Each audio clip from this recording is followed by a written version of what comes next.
Now, y'all,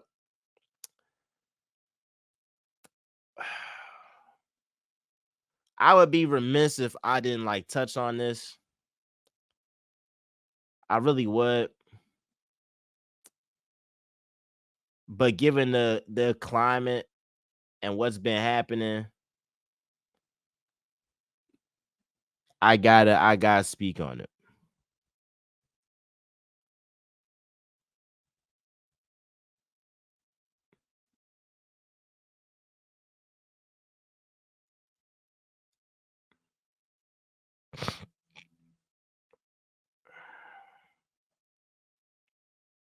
I'm referring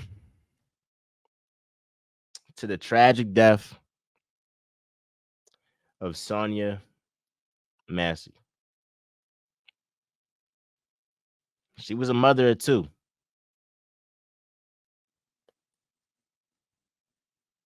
I got two little sisters. My mom, obviously,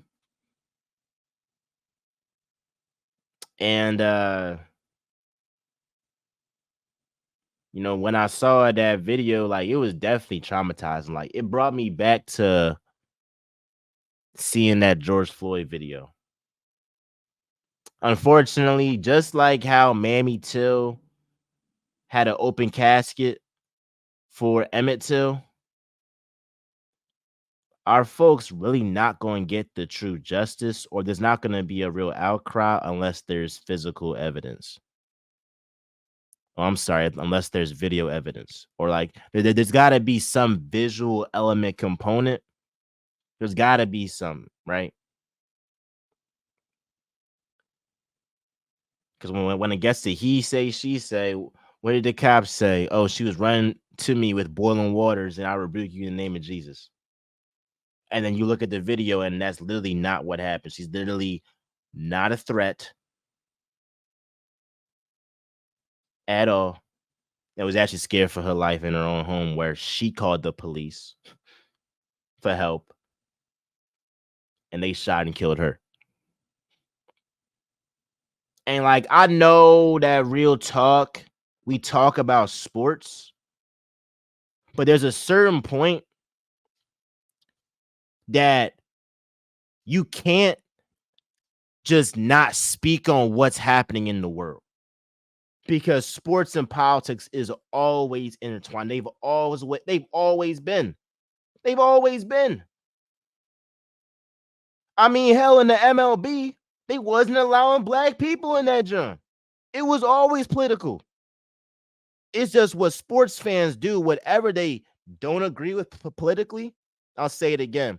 Whatever sports fans don't agree with politically, that's when they say, stick to sports, stick to sports. If it's something that they agree with, they're going to agree with it. But if they don't agree with it, stick to sports. Here's the thing, bro. I built Real Talk in July 2020. I built it in actually the middle of Black Lives Matter. It was literally a month and a half after George Floyd was murdered. My first episode was about if athletes should use their power. And they should. And they flat out should. But I'd be a hypocrite to say that I think athletes should use their power and I'm not going to use my platform. So let me just say this, because I watched this reel and somebody said on there,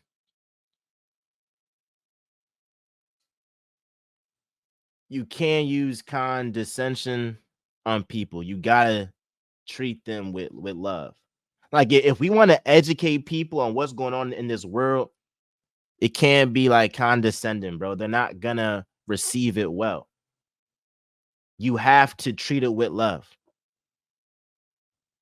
This is me speaking out of love with what's going on in this world, bro. We are in a time where we have a prosecutor as a presidential candidate, and we have a convicted felon as a presidential candidate. And there's a debate on who should run the country.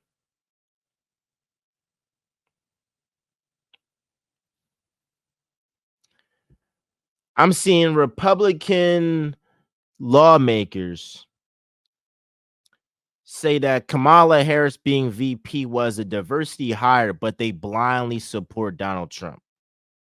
You can't make this stuff up. You can't. So she's not qualified. She's not qualified. But the convicted felon. So like they don't even believe the stuff they say. Matter of fact, they do. They believe that somebody can't look at them eye to eye unless they look like them. That's why they try to strike. That's why they struck down affirmative action. That's why they try to strike down DEI because they scared. This the world we in. And so, like, when I look at what's going on, it's like you have the opportunity to make a change.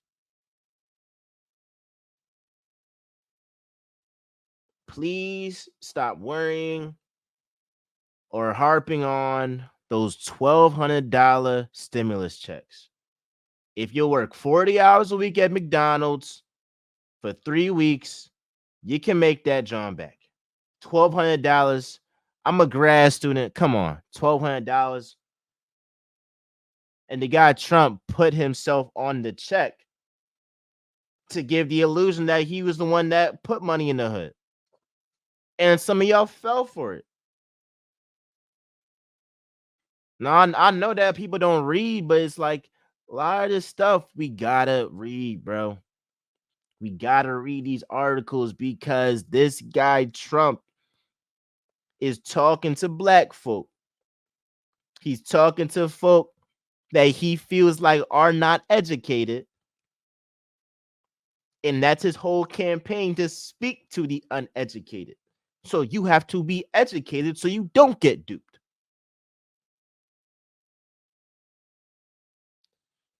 Just tying this all back in to Sonia Massey. She was somebody's mother, bro.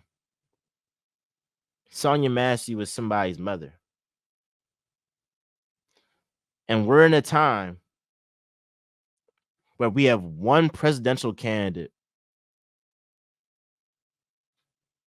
who is advocating for police reform. There's another candidate who is arguing for police immunity. Think about that. If this guy Trump gets in office and everything that he's been saying about police immunity and that they're not going to be charged for what they do, they doing they job.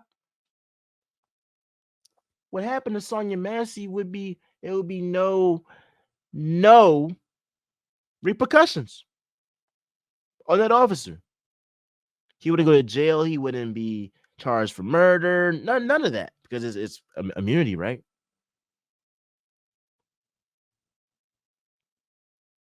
So that's my bit for today. I want to just lay this on your hearts and just really think about this. And my absolute last point, I'm talking to my black men. Now's not the time to turn back on black women, bro. It's not the time. It's simply not the time. For some reason, it's always black women saving the day. And they'll do it. But we got to match that. And I believe we will. Don't be looking at DJ Academics and Say Cheese and all these toxic, masculine sites that want to get you to hate black women and all this stuff. No. That's what them white folk want you to do. They want us to be divided. But if anything, this should make us more together. and move together as one. So yeah, I open this up with Jalen Hurts and Nick Sirianni. But this is what I really wanted to talk about. I talked about the Hurts and Nick Sirianni stuff because I said after work I would record that episode. So I'm gonna stick to my word. I'm gonna post that reel. But tomorrow morning,